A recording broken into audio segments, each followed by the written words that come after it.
vamos a presentar una serie de cosas curiosas que ocurren con la fuerza magnética.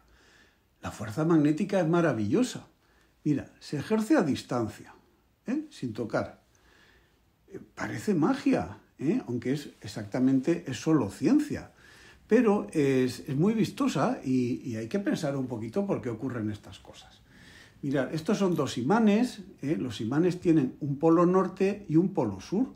Es decir, no son iguales las dos partes del imán, sino que una es más parecida a la otra. El polo sur y el polo norte se atraen, mientras que los polos que son iguales, el norte y el norte, veréis que se repelen. Entonces, los imanes tienen una propiedad muy curiosa, no solamente de hacer fuerza a distancia, sino que atraen al material que es de hierro. Esto es muy curioso porque ¿por qué tiene que ser el hierro, no? Nos ponemos a pensar. Vamos a ver si funciona con otros materiales. Mirad, ¿atrae a la madera el imán? Pues no, la madera no le hace absolutamente nada de caso. Tenemos aquí otro metal que es el estaño, es un metal que se utiliza mucho en la industria, para las soldaduras electrónicas, y veis que tampoco hace el más mínimo caso. Si aportamos otro metal muy conocido, que es el cobre, esto es una bobina de hilo de cobre que se utiliza para hacer montajes electrónicos, pues veréis que no le hace absolutamente en ningún caso. Sin embargo, el hierro lo atrae, ¿veis? Perfectamente. Otra cosa muy curiosa de la fuerza magnética es que es contagiosa. Vais a ver cómo vamos a ir contagiando los elementos metálicos, que son típicamente los ganchitos que se utilizan en papelería para sujetar los folios, y veis que contra más ponemos, más se atraen. Es decir, es muy curioso. Ahora, si soltamos el primero de ellos, pues todos los demás, casi todos los demás se caen.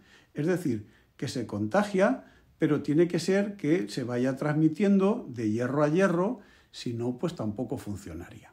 Entonces, esta fuerza misteriosa a distancia y transmisible es de las cosas más curiosas de la naturaleza. Otra cosa que resulta muy curiosa de la fuerza magnética es que esta atracción que ejercen dos piezas magnéticas se hace incluso a cierta distancia y también a través de otros materiales. Por ejemplo, pongo esta madera aquí y veréis que los imanes se mantienen pegados a pesar de que están separados por un material tan duro, tan sólido como pueda ser esta madera.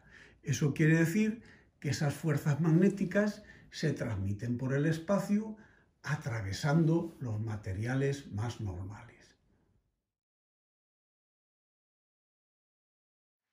Recordemos algunos otros hechos curiosos sobre los imanes. Aquí tengo una vieja brújula. Ya veis que nuestro planeta es también un gran imán.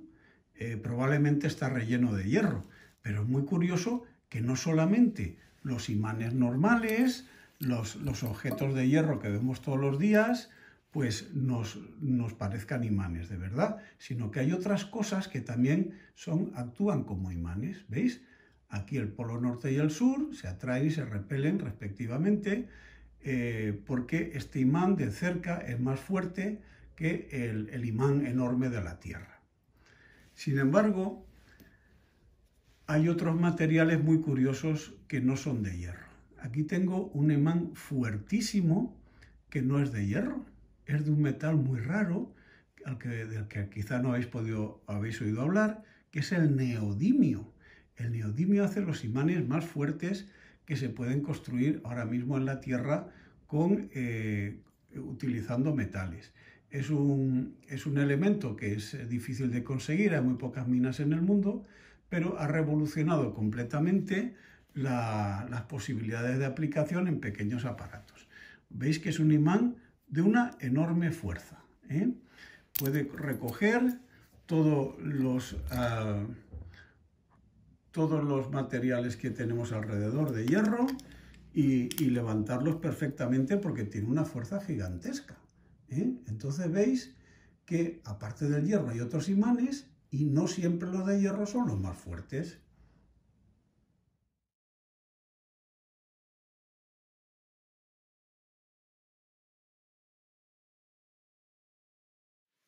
Vamos ahora a tratar de hacer un experimento para hacer visible lo invisible.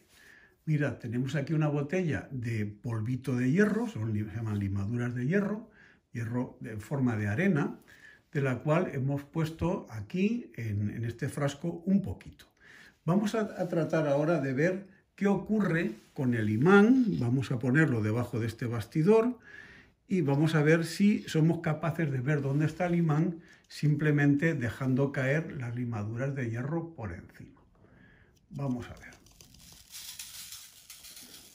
¿Notáis algo?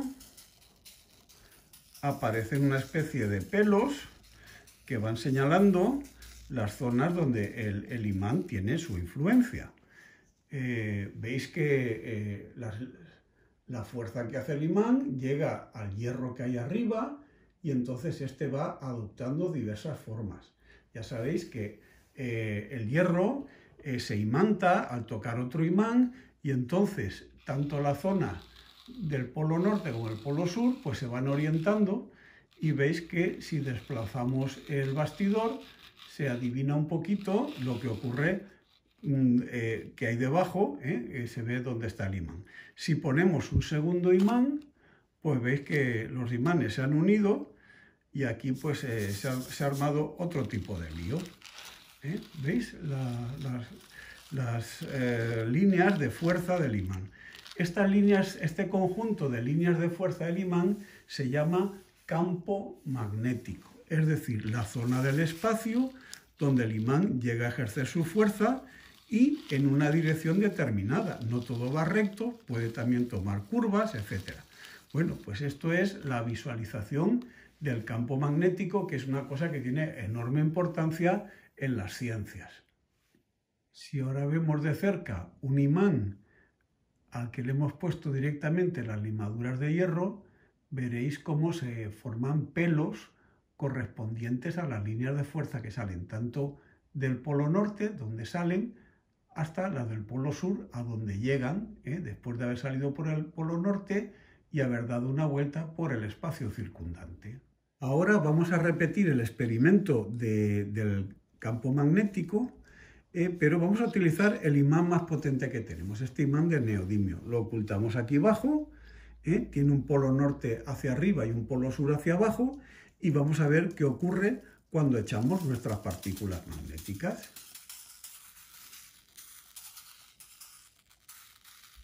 Bueno, veis que se ve perfectamente cómo el imán de neodimio está en el centro del cuadro.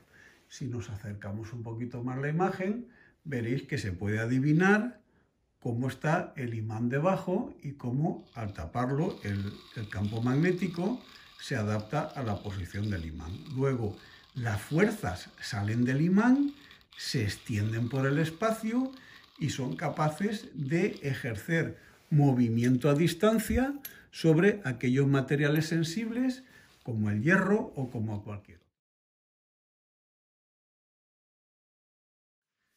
Siempre que veo un imán se me ocurre una cosa muy curiosa. ¿No podíamos aprovechar el movimiento, la fuerza, para hacer algo útil? Por ejemplo, este coche lo podemos mover a voluntad con una serie de imanes. Bueno, sabéis que hay coches eléctricos, ya hablaremos de ello. Pero desde luego la fuerza magnética parece muy interesante y lo más probable es que le podamos sacar alguna utilidad.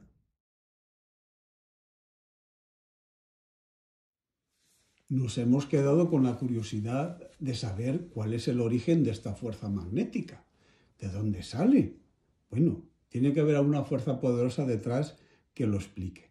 Bien, pues esta misma pregunta se la hizo un joven científico de Dinamarca en el siglo XIX y que se llamaba Ørsted, y se le ocurrió hacer circular con un hilo eléctrico similar al que tenemos aquí una corriente eléctrica cerca de un imán, que podía ser una brújula por su gran sensibilidad.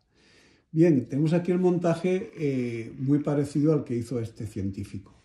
Pues tenemos una vieja brújula, tenemos un hilo eléctrico que para que haya más longitud pero no se nos salga de la mesa lo hemos enrollado, esto que se llama una espiral o espira eléctrica, y aquí tenemos nuestras baterías que vamos a poner operativas Y ahora veréis qué ocurre cuando conectamos la terminal eléctrica al segundo cable. ¿Veis que ha habido un movimiento en la aguja de la brújula?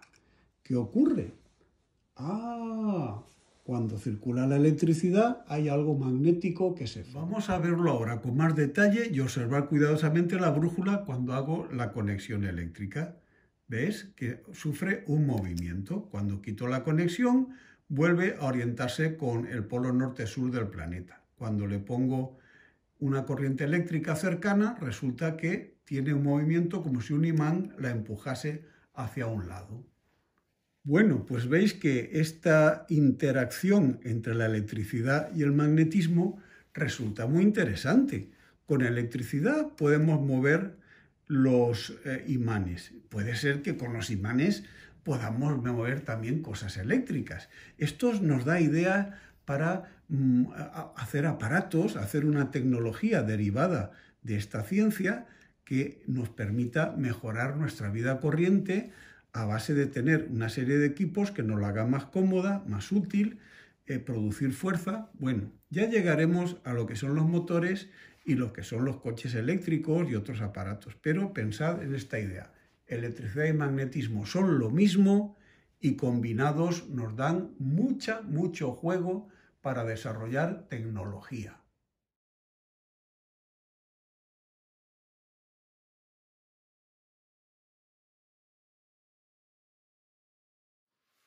Pues os traigo aquí un invento que aprovecha muy bien esa interacción entre el magnetismo y la electricidad para hacer una cosa muy útil. Os va a llamar mucho la atención porque es un timbre. Veis aquí, tenemos un timbre que está alimentado por unas pilas eléctricas, tiene aquí un interruptor que ahora haremos funcionar, tiene aquí una espiral de cable eléctrico que sabéis que al pasar la corriente se convertirá en un imán, y hay aquí una especie de campanita que se va a mover. Le damos al timbre y vemos qué ocurre.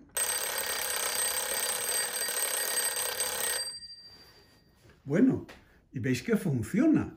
Esta es una de las primeras aplicaciones de la electricidad para la vida doméstica, para llamar a la entrada de las casas, que se hizo utilizando la capacidad de formar un electroimán y la atracción del metal hierro por el electroimán, que alternativamente hace que se conecte y desconecte, y entonces cada vez da un golpe a la campanita y lo sentimos como una llamada muy vistosa y llama la atención enseguida, tanto la idea del invento como su utilidad pues, para anunciar nuestra llegada a la casa de los amigos. Bueno, pues hemos tenido ocasión de revisar los conceptos básicos sobre lo que es el magnetismo, sobre lo que es la electricidad, cómo la electricidad genera también una fuerza magnética o electromagnética y cómo de estas ideas científicas se generan una serie de aparatos, una tecnología que es capaz de influir en nuestra vida cotidiana y permitirnos que ésta sea mucho más cómoda y fácil. Bueno, pues nos despedimos hasta la próxima.